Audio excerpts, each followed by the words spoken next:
गोपाल शेट्टी साहब आगे बढ़ो, हम तुम्हारे साथ हैं। गोपाल शेट्टी साहब आगे बढ़ो, हम तुम्हारे साथ हैं। आशीष शेलार जी आगे बढ़ो। धन्यवाद धन्यवाद धन्यवाद धन्यवाद धन्यवाद धन्यवाद धन्यवाद धन्यवाद।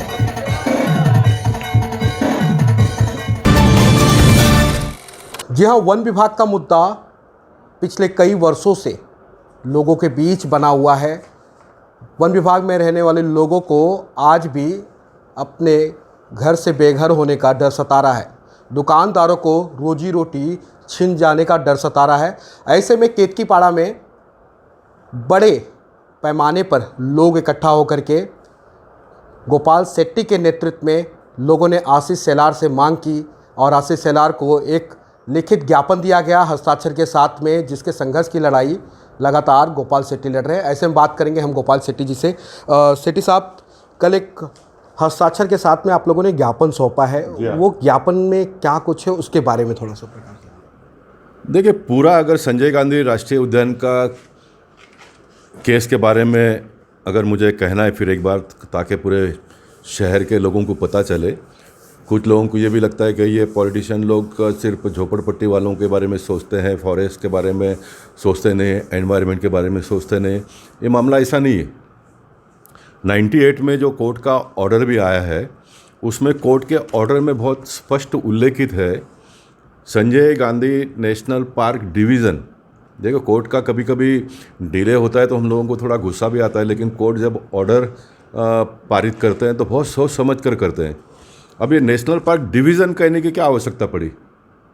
जो एनवायरमेंटलिस्ट कोर्ट में गए थे, वो नेशनल पार्क जो बना हुआ है उसमें एनक्रोचमेंट को लेकर गए थे, केतकीपाड़ा को लेकर नहीं गए थे। केतकीपाड़ा तो संजय गांधी राष्ट्रीय उद्यान में 1975 में इंक्लूड होने के पहले का वो झोपड़पट्टी है और वो प्राइवेट लैंड पर बसा हुआ था।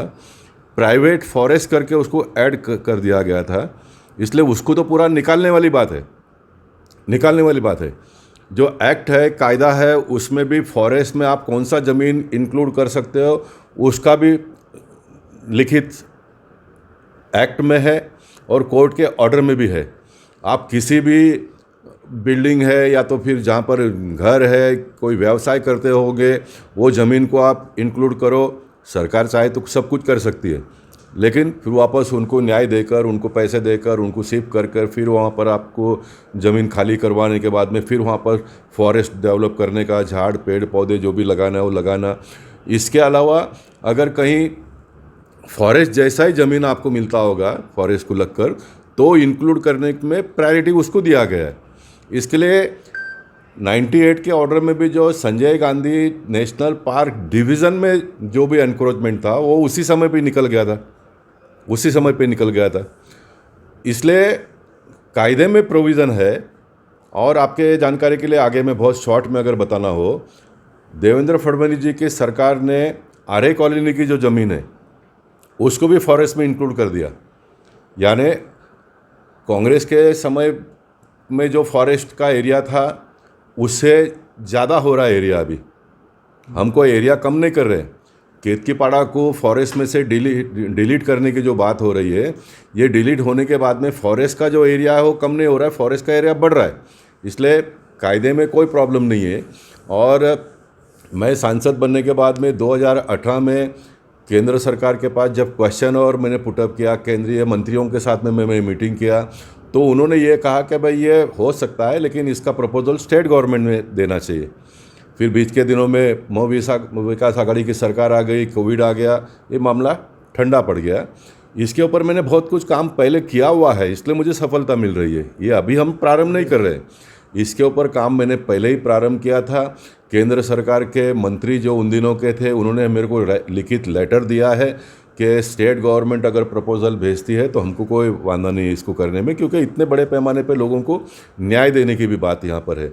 इसलिए कल जो हमने ज्ञापन दिया, 12,000 लोगों ने कल साइन कर दिया। अब जानूपाड़ा के लोग, फिर आगे अप्पापाड़ा के लोग, ये सारे लोगों का भी हम हस्ताक्षर करके, हम कोई फॉरेस्ट की जगह कम करने में इच्छुक नहीं है, फॉरेस्ट का जगह और बढ़े इस प्रकार का प्रयास हम करेंगे। और ये सारे लोगों को एक जगह पर लाकर घर बना के देने का काम करेंगे। देवेंद्र फडणवीस जी ने इसमें बहुत अच्छी बात ये भी कही है कि जैसे एसआरए बनता है, आधा ज़मीन में एसआरए बनेगा और आधा ज़मीन में नॉन एसआरए के लोगों को हम जगह देंगे, तो यहाँ पर नॉन एसआरए का कोई कंपोनेंट नहीं बनेगा। सब 300 फुट के घर बनाकर सारे लोगों को एक साथ में हम लाएंगे और जो बचा हुआ ज़मीन है उसको भी हम फॉरेस्ट में इंक्लूड कर देंगे, ऐसा उन्होंने हमको कहा है। तो मुझे लगता है कि ये बहुत आसानी से हो जाएगा, इसमें कोई दिक्कत नहीं आएगी और न्यायालय भी इसको नकारेगी नहीं, क्योंकि everything is with in the rules, सभी कायदे के हिसाब से है। और ये अगर फास्ट ट्रैक में हम करेंगे तो मुझे लगता है कि बहुत जल्दी ये मसला हल हो जाएगा। अभी कॉरपोरेशन का चुनाव वगैरह सब आ जाएगा, लेकिन जो भी कायदे कानून की बात है उसको हम ये 4-6 महीने पूरा करके, जैसे ही कॉरपोरेशन का चुनाव पूरा हो जाएगा हम काम स्टार्ट कर सकते हैं। इस नतीजे पे इस मसले को हम ले आके खड़ा कर सकते हैं। सर, मीडिया सोर्सेस कहता है कि मुरबाड़ थाना ऐसे जगहों पर लोगों को शिफ्ट किया जा सकता है। मैं कोई बहुत बड़ी बात नहीं करता हूँ, लेकिन आवश्यकता होगी करने की तो करना ही पड़ेगा। कोई मुरबाड़ वगैरह में जाएगा नहीं। महाराष्ट्र के उप मुख्यमंत्री एकनाथ शिंदे जी ने 4 दिन के पहले ही स्टेटमेंट दिया है कि इनको नज़दीक एक 10 किलोमीटर के रेडियस में ही, कि वो वापस कानून में है। ये भी कोर्ट का ही कहा हुआ बात है कि ऐसे लोगों को 10 किलोमीटर के रेडियस में आप शिफ्टिंग करो करके। ये कोई भारतीय जनता पार्टी, शिवसेना, कांग्रेस, राष्ट्रवादी का डिमांड नहीं है। ये कोर्ट ने ही ऑर्डर में कहा है कि जो भी इस प्रकार के इफ़ेक्टेड लोग हैं उनको 10 किलोमीटर के रेडियस में आपने शिफ्ट करना। उसका कारण ये कि इनका नौकरी है, इनके बच्चों का स्कूल है, ये सारे बातों को देखकर ये कहा गया है। इसलिए कोई मुरबाड़ वगैरह में जाएगा नहीं, कोई थाना भी नहीं जाएंगे। हम 10 किलोमीटर का जो कानून है इस कोर्ट का, उसके रेडियस में, उसके दायरे में सब लोगों को जगह मिले, इसका प्रयास हम करेंगे। देखो, ये एक जनप्रतिनिधि के नाते हमको ये करना पड़ेगा। इसलिए हमारे संविधान में सभी को अलग अलग अधिकार दिया है, सभी को अलग अलग काम भी दिया है। तो जो मुझे काम दिया वो मैंने करना ही चाहिए।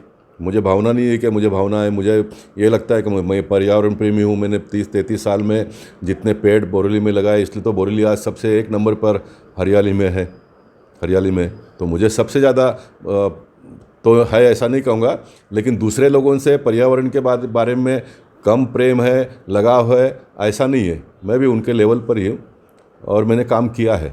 सर, मैं लोगों के बीच गया था, बातचीत की मैंने। एक नाम लोगों की ज़ुबान पर लगातार बना हुआ है, गोपाल शेट्टी। गोपाल शेट्टी किसी पद पे नहीं है ना, अभी मैं कहीं पार्टी के पद में भी बहुत ज़्यादा ये नहीं देख पा रहा हूँ, लेकिन ऐसे में आज भी आपकी वही ख्याति है वो आज भी बरकरार है। देखिए, मैं आपको बताऊं कि आज तो भगवान ने और लोगों ने मुझे बहुत कुछ दिया है। स्टेटस दिया है, मुझे रहने के लिए अच्छा घर भी है, सारी व्यवस्था भी है, लोग मदद भी करते हैं। लेकिन मैंने जब काम प्रारंभ किया था तब मेरे पास कुछ भी नहीं था, एक शरीर था सिर्फ, और भगवान ने दिया हुआ हिम्मत था, लोगों के लिए अच्छी भावनाएं मेरे मन में थी। और आज तो मैं बहुत ऊंचे स्टेज पर पहुंचा हूं। तो मैं मानता हूं कि आज मेरे पास पद है या नहीं है ये मायना नहीं रखता है।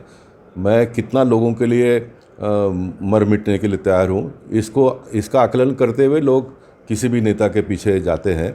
और केतकीपाड़ा का ये सेकेंड फेज में जब चालू हुआ तो मैं पहला व्यक्ति था जाकर, मंत्री ने कहने के बाद में भी ऑफिसर नहीं माने तो मैं पहला व्यक्ति था जाकर वहाँ पर खड़ा हो गया। फिर बाद में लोग जुड़ते गए और एक बहुत बड़ा जमावड़ा हो गया और हमें सक्सेस उसमें मिली।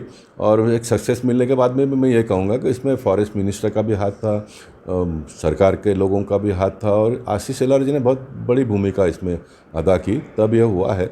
और ये मैं मानता हूँ कि, और मुझे इस बात का सुकून भी आज मिल रहा है कि मैंने थोड़ा हिम्मत किया और इतना बड़ा काम हो रहा है।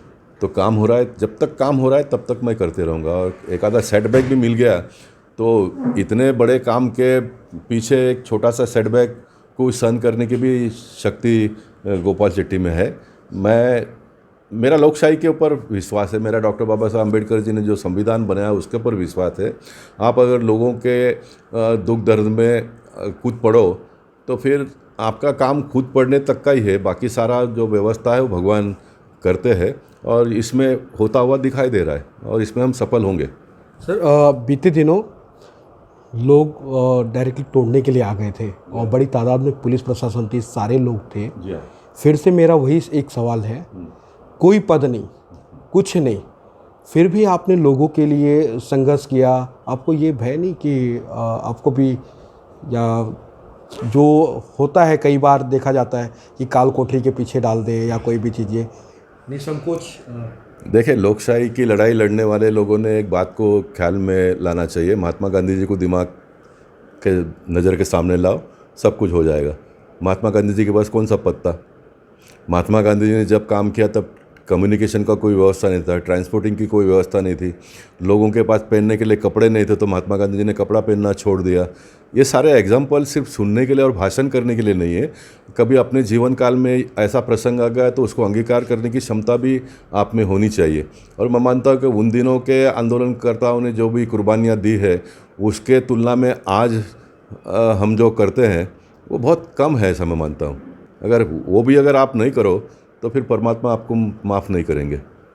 जी हाँ, वाकई अगर आप किसी की सच्चे मन से सेवा करने चाहें तो एक के बाद एक कायनात भी आपको जुड़ती हुई दिखाई देगी। और ऐसे में गोपाल सेठी लगातार वन विभाग के मुद्दे पर बने हुए हैं और इनसे लोगों को अत्यधिक अपेक्षाएं बनी हुई हैं। बने रहिए हमारे साथ, इसी तरीके से और भी खबरों को आपको लगातार रूप कराएंगे। नमस्कार।